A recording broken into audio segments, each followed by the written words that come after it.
believe all the damage that ice storm left? Mary, I am so tired of picking up limbs. I think every tree in our place got hit. And some of those trees were really, really old. They must have been at least 50. Well, Michael, 50 years old isn't that old.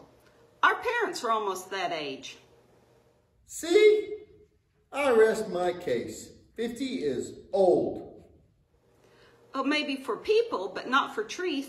Did you know some redwood trees are over 2,000 years old? That means some of these trees were alive when Jesus was upon the earth. That's pretty mind-blowing. Boy, if only those huge trees could talk. I bet they could have some really tall tails. Get it? Huge trees, tall tails? Yeah, I get it. And it's pretty stinky too. But what you probably don't know is in a way the trees do talk. Yeah, right.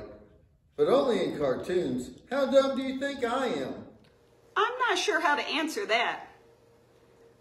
But trees can teach us some valuable lessons. Such as? Well, for instance, we know how old a tree is by the number of rings inside. Aha! I've got you there. In order to count the rings, the tree has to be cut in two, and that means it won't get any older. But the health of the tree can also be determined by how thick the rings are and the space between them. So when the doctor is shining that light in my ears, is he measuring space? Only if the light shines out the other side. But think about the roots of a tree. The stronger the roots, the better the tree. That means they generally have healthy branches and leaves.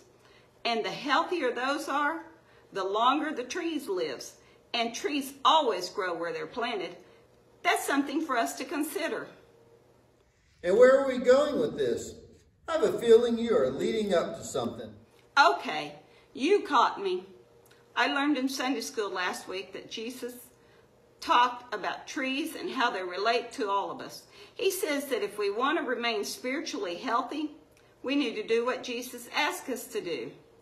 Such as what? Doing my homework? Carrying the trash? Keeping the yard mowed?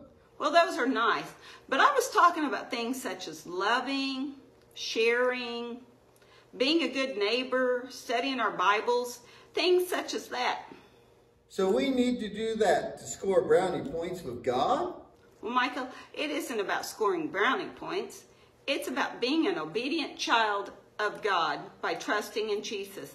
And if we think about Jesus being the trunk of a tree and we are the branches, then we get all that we have through the root system in the trunk.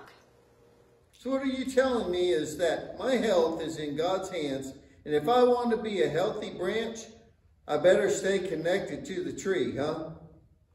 That's right. Once you ask Jesus to come into your heart, you become a part of the Jesus tree. You might even call him the tree of life. Hey, I like that thought, except I have one little problem with that picture. Which is? I love climbing trees. I mean, I know Jesus isn't a tree, but now every time I climb one, I'm going to think about Jesus. Well, Michael, look at it like this. God created trees for us to enjoy in a lot of different ways, including climbing them. So think of it as crawling up in Jesus' lap. Wow, that is so cool. And as we all know, I am the king of cool. No doubt. See you later, Mr. Cool. Goodbye.